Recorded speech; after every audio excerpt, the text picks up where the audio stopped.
Bismillahirrahmanirrahim. Assalamualaikum warahmatullahi wabarakatuh. Pertama-tama marilah kita ucapkan puji beserta syukur kehadirat Allah Subhanahu wa Ta'ala yang telah melimpahkan rahmat serta karunia-Nya kepada kita semua, sehingga kita dapat melaksanakan diskusi pada saat sekarang ini. Salawat beriringan salam, tak lupa pula kita hadiahkan kepada pucuk pimpinan umat Islam sedunia, yakni Nabi Muhammad Sallallahu Alaihi Wasallam. Allahumma sholli ala Muhammad wa ala ali Muhammad. Baiklah, kami dari kelompok 2 yang beranggotakan saya sendiri Yusraini Reskia dengan NIM 20031039 sebagai moderator. Saya Angeli dengan NIM 20031006 sebagai penyaji. Saya Sakinah Tulusna dengan NIM 20031195 sebagai penyaji. Saya Sirah Madonna dengan NIM 20031172 sebagai tim penyaji. Baiklah, kami akan mempresentasikan hasil diskusi kami, yaitu mengenai bakteri.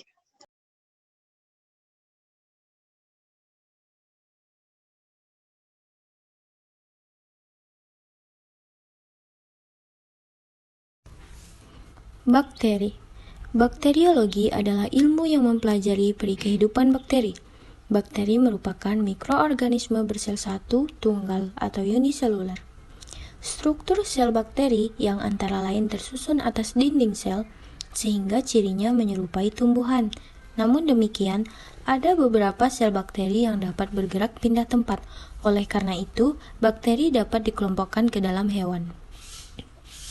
Bakteriologi mencakup pemahaman akan struktur halus atau ultrastruktur sel bakteri, reproduksi sel bakteri, genetika bakteri. Selain itu, bakteriologi juga mencakup nutrisi dan kultivasi sel bakteri, serta identifikasi dan klasifikasi bakteri.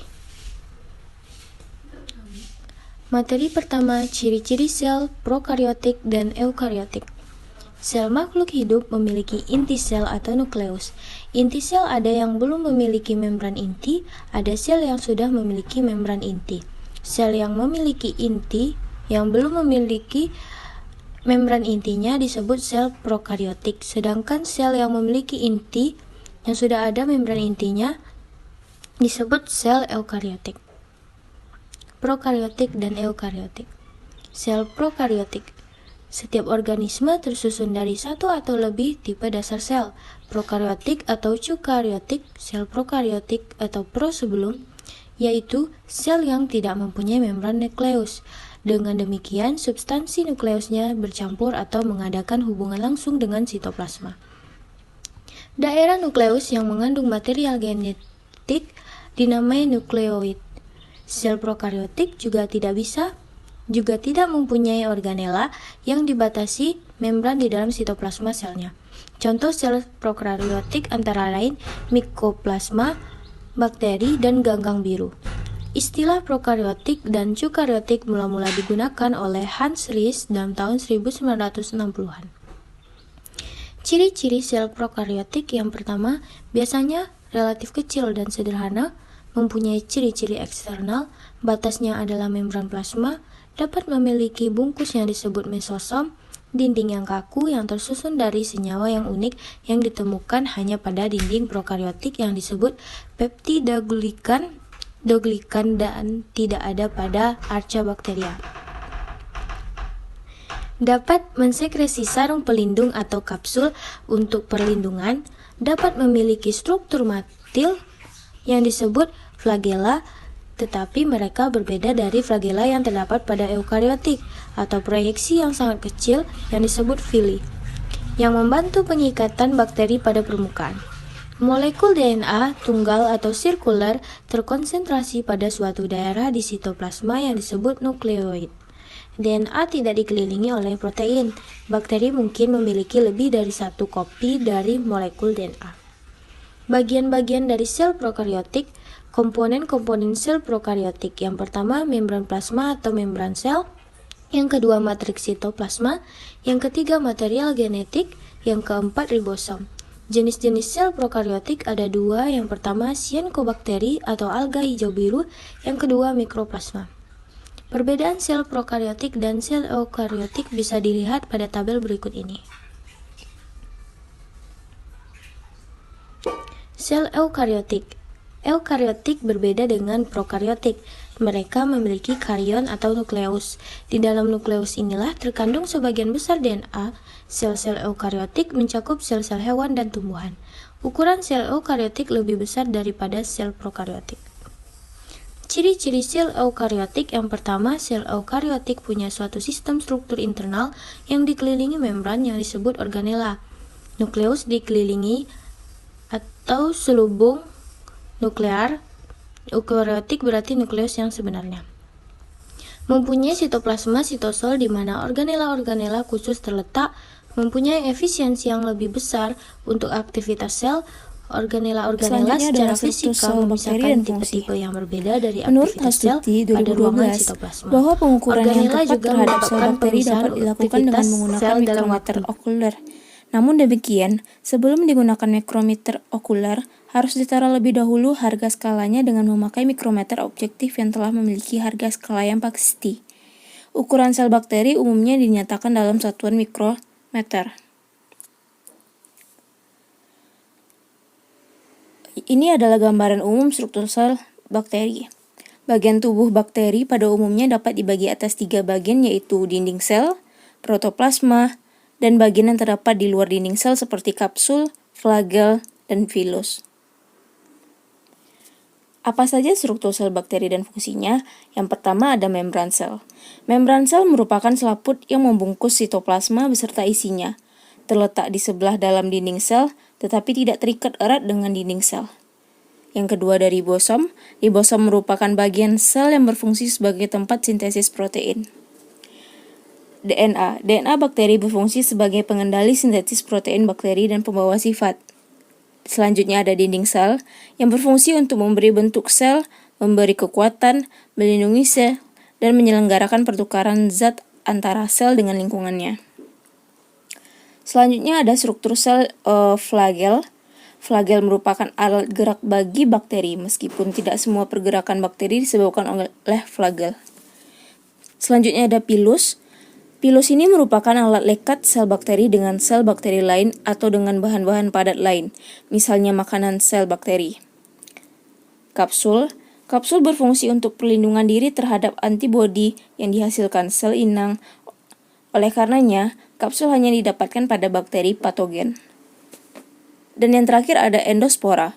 Endospora bakteri tidak berfungsi sebagai alat perkembangbiakan, tetapi sebagai alat perlindungan diri.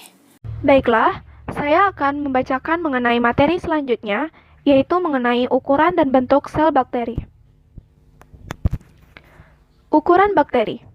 Ukuran tubuh bakteri berkisar 0,5 sampai 5 mikron, dengan diameter 0,1 sampai 0,2 mikron. Namun, ada pula yang berdiameter hingga 0,5 mm atau lebih besar daripada sel eukariotik. Contoh bakteri yang berukuran besar adalah Epulopiscium wilsoni dengan ukuran 0,5 mm. Bakteri dapat dilihat dengan menggunakan mikroskop cahaya maupun mikroskop elektron. Bakteri termasuk organisme prokariotik, yaitu tidak mempunyai membran inti dan tubuhnya bersel satu. Sel tubuh bakteri dapat mensekresikan lendir ke permukaan dinding selnya. Berikutnya yaitu dapat kita lihat pada slide gambar bentuk dari bakteri. Ada Coccus, Coccobacillus, Vibrio, Bacillus, Spirillum, dan juga Spirochaete. Berikut lanjut kepada penjelasan mengenai bentuk dasar sel bakteri. Terbagi menjadi 5. Yang pertama yaitu basil, berbentuk seperti batang. Contohnya yaitu Bacillus subtilis. Yang kedua, Coccus, berbentuk seperti bola-bola kecil dengan ukuran rata-rata 1 mikron. Contohnya Nitrosococcus. Yang ketiga, Spirillum, berbentuk gelombang seperti spiral. Contohnya Rhodospirillum. Yang keempat, Vibrio, berbentuk seperti tanda baca koma. Contohnya Vibrio cholerae. Dan yang terakhir yaitu Spiroseta, berbentuk seperti spiral ulir seperti sekrup. Tubuhnya memanjang dan memendek saat bergerak. Contohnya yaitu Treponema pallidum. Kemudian lanjut kepada agregat atau kumpulan. Nah, Ini agregat atau kumpulan bakteri kokus, terbagi menjadi beberapa macam. Yang pertama yaitu monokokus, berbentuk bulat tunggal. Contohnya yaitu monokokus gonorrhoeae. Dan yang kedua yaitu diplococcus, berbentuk bulat bergandengan dua-dua. Contohnya yaitu Diplococcus pneumonia. Yang ketiga, Tetracoccus, berbentuk bulat terdiri dari 4 bakteri yang tersusun dalam bentuk bujur sangkar. Yang keempat, Streptococcus, berbentuk bulat yang berkelompok memanjang seperti rantai. Contohnya Streptococcus pyogenes. Yang kelima, Staphylococcus, berbentuk bulat yang bergerombol seperti buah anggur. Contohnya yaitu Staphylococcus aureus. Dan yang terakhir yaitu Sarkina, berbentuk bulat yang berkelompok, yang setiap kelompok terdiri dari 8 bakteri yang membentuk susunan seperti kubus. Contohnya yaitu Sarkina sp. Berikut kita bahas mengenai agregat atau kumpulan bakteri basil. Terbagi menjadi 3. Ada monobasil, diplobasil, dan streptobasil. Monobasil berbentuk satu batang tunggal. Diplobasil berbentuk batang yang bergandengan dua-dua. Dan streptobasil berbentuk batang yang bergandengan seperti rantai. 4. Klasifikasi dan penggolongan. Klasifikasi dan penggolongan prokariotik dan eukariotik. Prokariotik, klasifikasi Archaebacteria. Berdasarkan habitat tempat tinggalnya, Archaebacteria diklasifikasikan menjadi 3 kelompok, yaitu sebagai berikut. Yang pertama, metanogen. Metanogen adalah mikroorganisme yang menghasilkan metana sebagai produk sampingan metabolik dalam kondisi anoksik. Makhluk ini digolongkan sebagai archaea, suatu kelompok kehidupan yang cukup berbeda dari bakteri. Yang kedua, halofit ekstrim.